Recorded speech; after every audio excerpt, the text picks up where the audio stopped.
Oi, turma do livro Perturbações Espirituais de Valdo Franco, com Manuel Filomena Miranda. No capítulo 2, Planejamentos Socorristas, a gente vai dar continuidade hoje. Então, ontem a gente viu que nessa segunda reunião, mais específica, eles estavam falando a respeito das provocações, que não é para revidar, para ter tolerância, para ter paciência diante da missão que eles vão enfrentar. Não vai ser nada fácil, são espíritos muito evoluídos, porém, na parte da inteligência e não na parte da moral. Então, eles especificam, de onde que vêm esses espíritos, que são desde a Idade Média, passaram pela questão do Holocausto, e são espíritos endurecidos, que acreditam que estão na razão deles e que eles são os donos da verdade. Então, hoje a gente vai dar continuidade aqui na outra parte do discurso aí do orador dessa reunião. De imediato prosseguiu. Unem-se aos grupos extremistas de outras doutrinas religiosas e políticas, bárbaras e impiedosas, dizem-se o anticristo, numa caricatura do anticonsolador com o qual competem. Aderiram às organizações judaicas, algumas suas vítimas antigas, nessa tremenda onda contra o Cristo e sua doutrina, e enlouquecidos pretendem instaurar na terra o reino do terror. É momento muito sério que está a exigir esforços hercúleos e dedicação quase exclusiva de todos aqueles que são afeiçoados ao bem em todas e quaisquer das suas manifestações. Uma veneranda instituição terrestre servir-vos-á de abrigo por 40 dias. Quando trabalhareis sob o nosso comando, desde nossa esfera e dirigidos pela figura apostolar do nobre cristão que seguirá convosco, Dr. Adolfo Bezerra de Menezes Cavalcante, que vos elegeu como auxiliares para a delicada empresa. Muni-vos de humildade real e revesti-vos da couraça da oração, a fim de poder desenfrentar a situação com os sublimes instrumentos da caridade em todos os momentos, a fim de preparardes o advento dos porvindouros dias de edificação superior e de paz que todos necessitam no planeta amado. Outros grupos estão sendo organizados, a fim de atenderem ao apelo dos lídimos servidores do bem, nas diversas áreas do comportamento humano. Nesse ínterim, encontrar-nos-emos, vez que outra, quando for necessária a nossa presença na Terra, ou a presença de algum mártir, a fim de serem dirimidas dificuldades e solucionados problemas de maior envergadura. Se tiverdes alguma indagação, estamos às vossas ordens para respondê-las. Os comprometidos com a nova tarefa estávamos sensibilizados. O venerando apóstolo da caridade, Dr. Bezerra, com tocante humildade, compreendendo a nossa emoção, falou pelo pequeno grupo. Veneranda benfeitora, constitui-nos uma bênção imerecida a honra de servir ao Mestre nesses turbulentos dias da comunidade terrestre. Outra aspiração não mantemos, exceto a de trabalharmos incessantemente pelo autoburilamento e a projeção da divina luz do amor nos corações humanos. Sabemos que a vossa bondade estará socorrendo-nos em nome do Senhor. Mesmo que não verbalizemos as necessidades desse modo, rogamos que expresseis ao Santo de Assis o nosso profundo reconhecimento por haver-nos distinguido com a possibilidade de servir mais e sempre melhor, expressando ao Divino Mestre as emoções que nos dominam e que as palavras não conseguem verbalizar. Confiando, portanto, no bem inefável, tudo envidaremos para errar menos e nos tornarmos dignos do empreendimento para o qual necessitamos de inspiração e de misericórdia, a fim de conseguirmos a vitória do amor nos corações e da caridade, e nas ações dos irmãos ainda equivocados. Abençoai-nos em nome dele, que prossegue amando-nos mesmo com a constância dos nossos erros e compromissos infelizes, Quando silenciou, após expressar o que certamente todos gostaríamos de dizer, tinha lágrimas nos brilhantes olhos azuis que não se encorajavam a escorrer pela face iluminada. Despedindo-se de todos nós, a benfeitora retirou-se com os seus auxiliares, direcionando a esfera de luz onde habita. Diante dos nossos olhos foram diluindo até desaparecer em uma récia prateada. O administrador também teve que se retirar e ficamos o pequeno grupo, agora sob o comando do Dr. Bezerra, que se encarregou de apresentar-nos uns aos outros, embora alguns já fôssemos conhecidos. Além de nós outro e do Dr. Carneiro de Campos, soubemos que entre nós estava compondo a equipe Virgílio de Almeida, abnegado espírita mineiro, que se dedicara na mais recente existência ao ministério de viver a doutrina com o máximo respeito e abnegação, deixando pegadas luminosas que servem de diretrizes de segurança em muitos trabalhadores da atualidade. Jovial e amigo cativou-nos de imediato pela simpatia e radiação de nobreza. A seguir conhecemos Germano Passos, que fora estudioso do magnetismo antes de aderir ao espiritismo, qual ocorrera como Allan Kardec, na primeira fase da sua existência. Era especialista no conhecimento dos fluidos, das energias que são produzidas pelo espírito e que seria utilizado nos momentos próprios de maneira a liberar obsessos de ambos os planos da vida. Depois de entretecermos breves considerações em torno do projeto que nos unia, sob as bênçãos de Jesus, demandamos aos nossos lares, devendo seguir a instituição que nos hospedaria ao cair da tarde seguinte. Quando nos retiramos do imenso auditório, as estrelas cintilantes pareciam dialogar umas com as outras em face das emissões de argêntea luz. O cosmos sempre me fascinara, desde quando me encontrava na Terra, atraindo minha atenção para o milagre desses fascinantes e grandiosos globos, a girar infinitamente em torno dos astros reis e dos turbilhões, formando galáxias inimagináveis.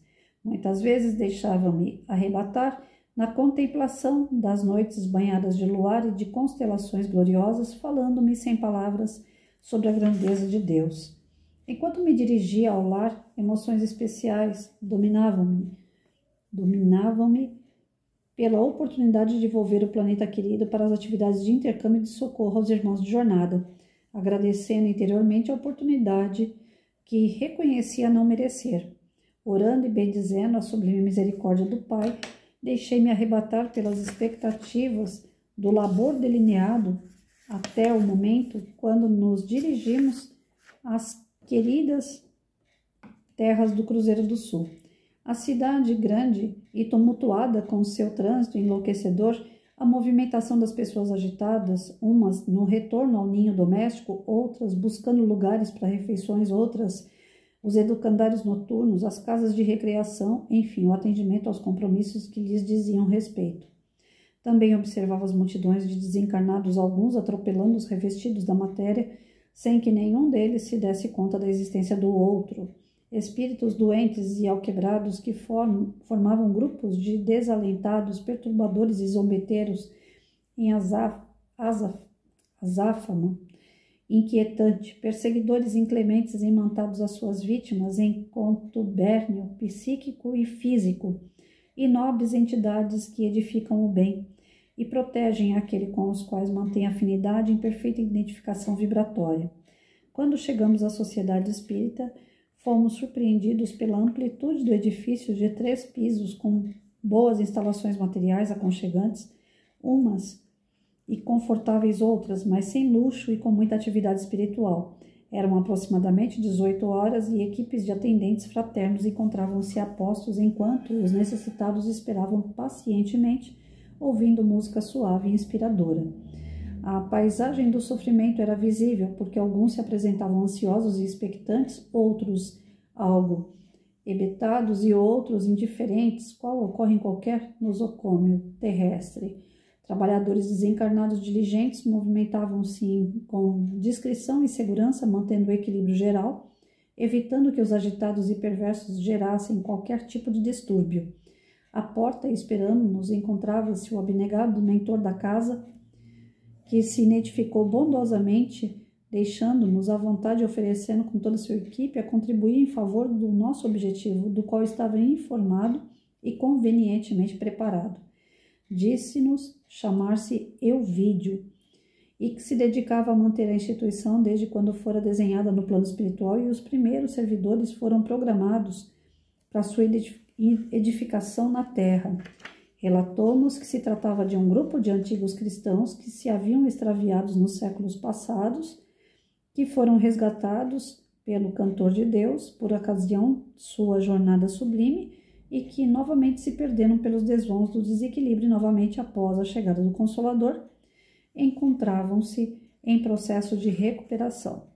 O ministério essencial a que todos se dedicavam além da divulgação dos postulados espíritas conforme a codificação, a qual se dedicavam com fidelidade, era o da iluminação de consciências e caridade espiritual, moral, educacional por todos os meios ao alcance.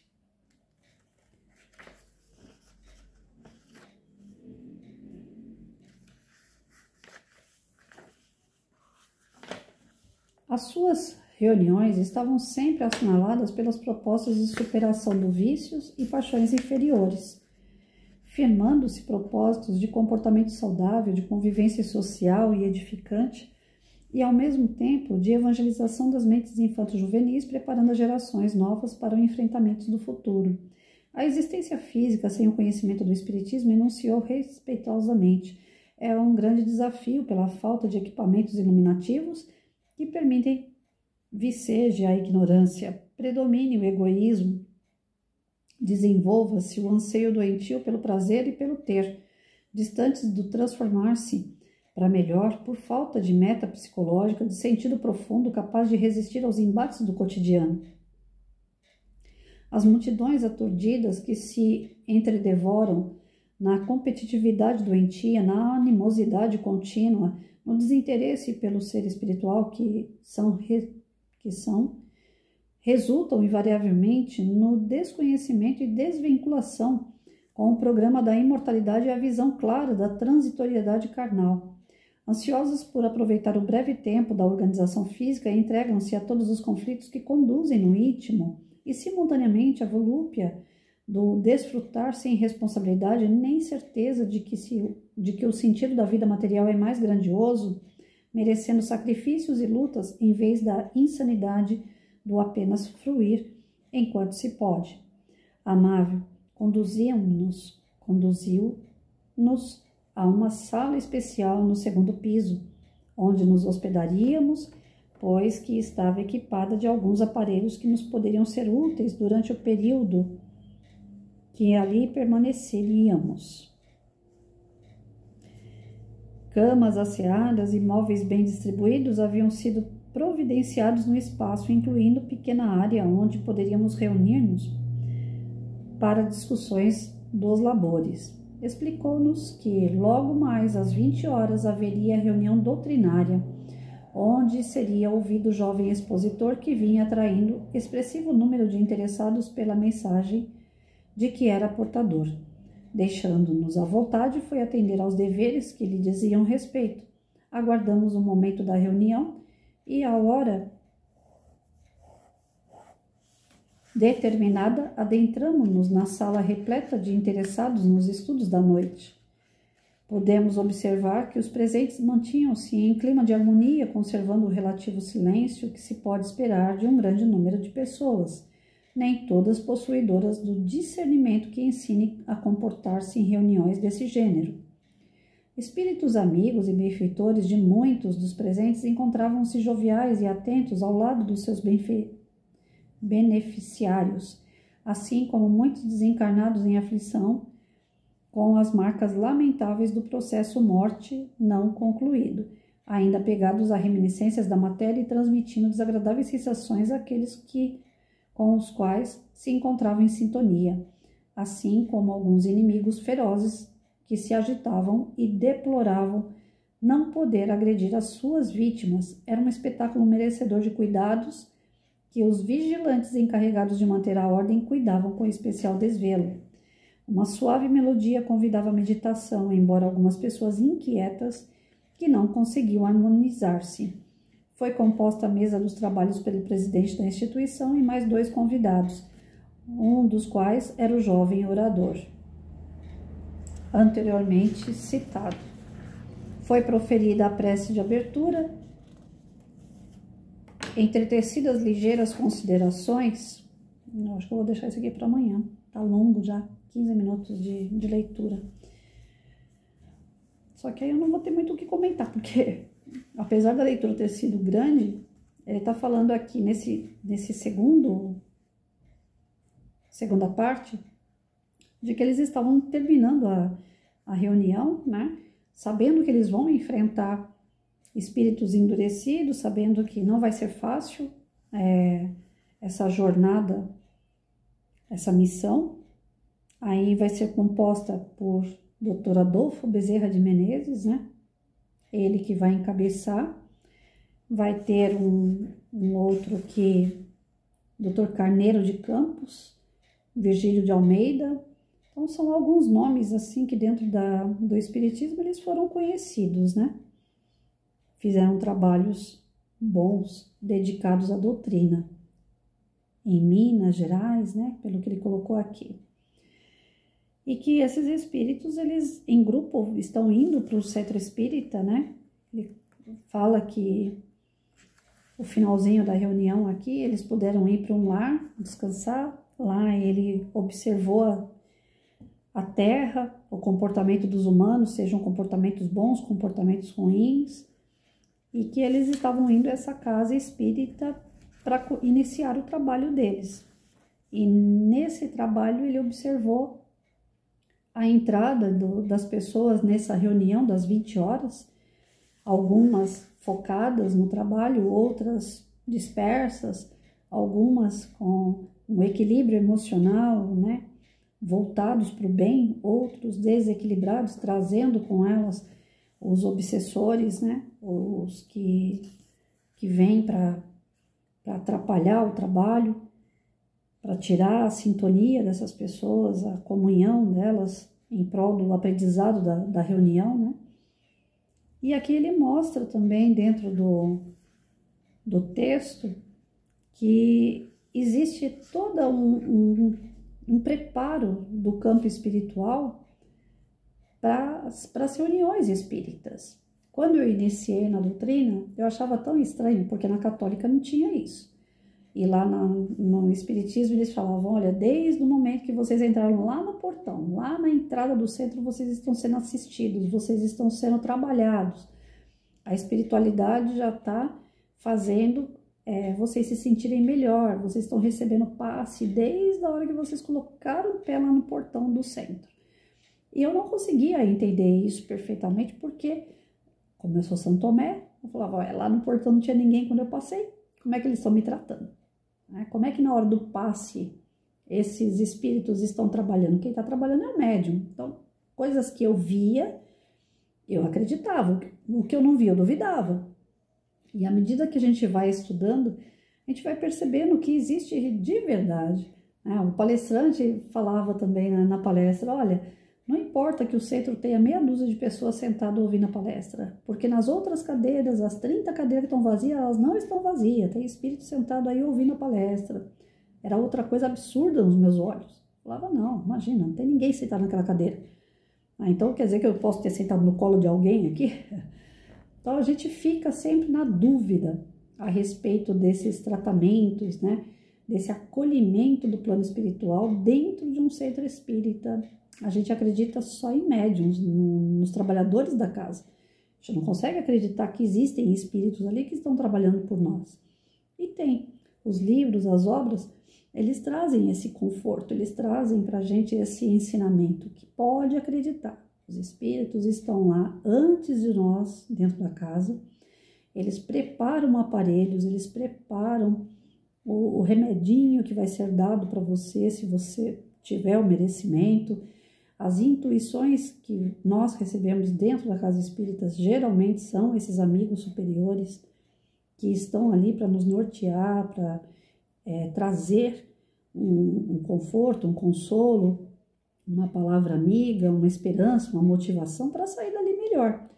Pode ver que todas as vezes que a gente vai tomar um passe na casa espírita, de fato a gente se sente limpo, zerado, como se tudo que tivesse em volta fazendo mal, naquele momento caísse por terra.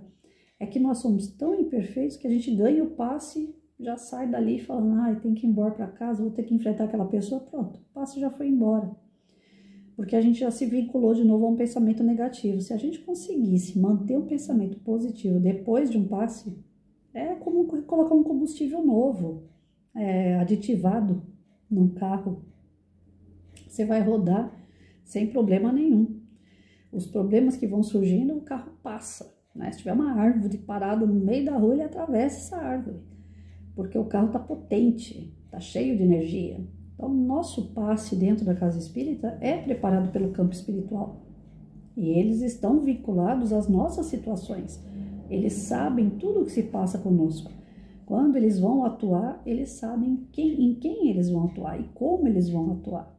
Eles não caem de paraquedas numa casa espírita, hoje eu acho que eu vou lá no Caminho da Luz, não, hoje eu acho que eu vou no Seja.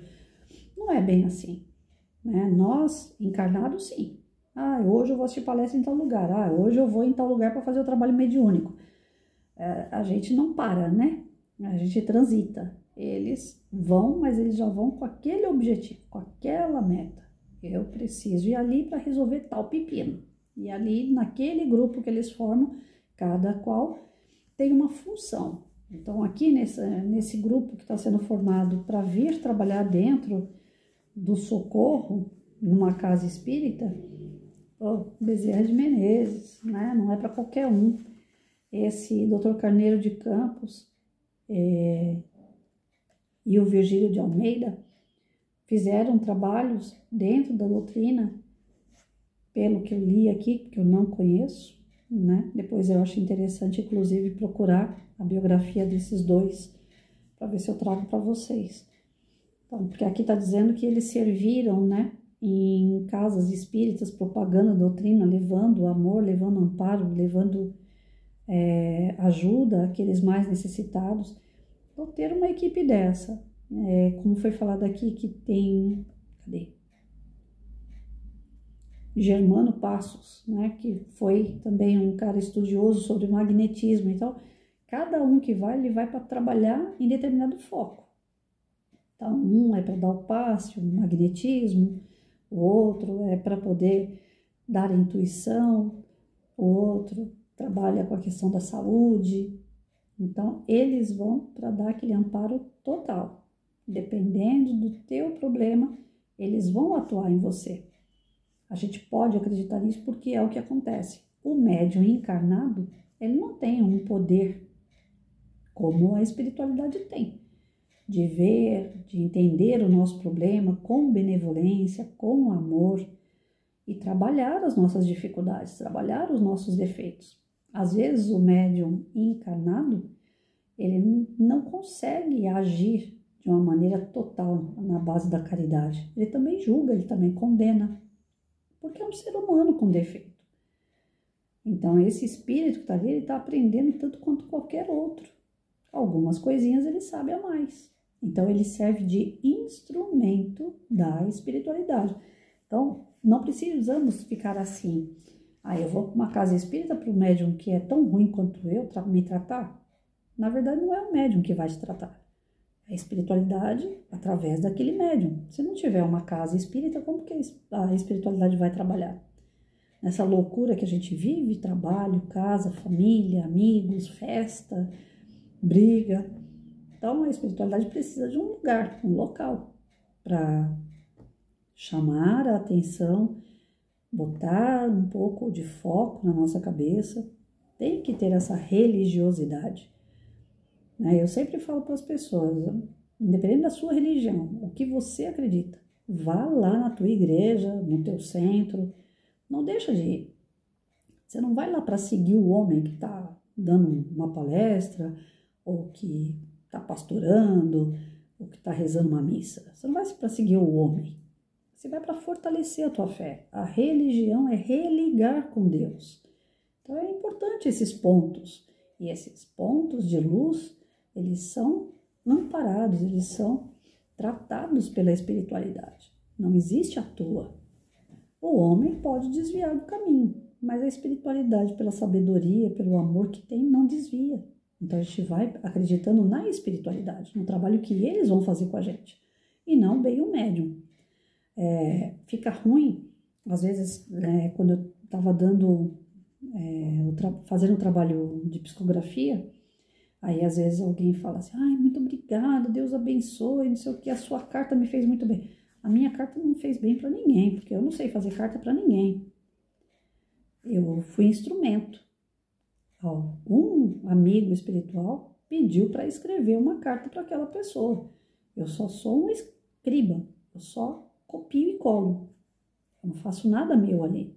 Tanto é que eu tenho muito medo na hora de uma psicografia. Geralmente o coordenador do trabalho, eu entrego minha carta para o coordenador e falo, tá aqui, dá uma olhada antes de você entregar para a pessoa. Porque enquanto médium, corre o risco da gente colocar alguma coisa nossa na carta. Lógico que corre. Então eu peço para alguém olhar, eu peço para ter a segunda opinião, porque Deus me livre de colocar aqui. Apesar que as cartas que geralmente eu escrevo são de apoio, de motivação, não é nada que você tem que tomar tal remédio, não é receita, né? Mas ainda que sejam cartas motivadoras, de repente eu posso tocar uma palavra, alguma coisa que vai ferir, que vai melindrar a pessoa que vai ler. Então a gente tem que ter esse cuidado. Nós mesmos, o médium, não está fazendo nada, só está escrevendo. A gente sente a presença do espírito, alguns veem a presença. Eu, no meu caso, eu sinto o que ele está querendo dizer, vem algumas ideias na minha cabeça que eu vejo que não são minhas. Aí eu pergunto para os outros médiuns, né? Os outros também dizem o que sentiram, o que viram.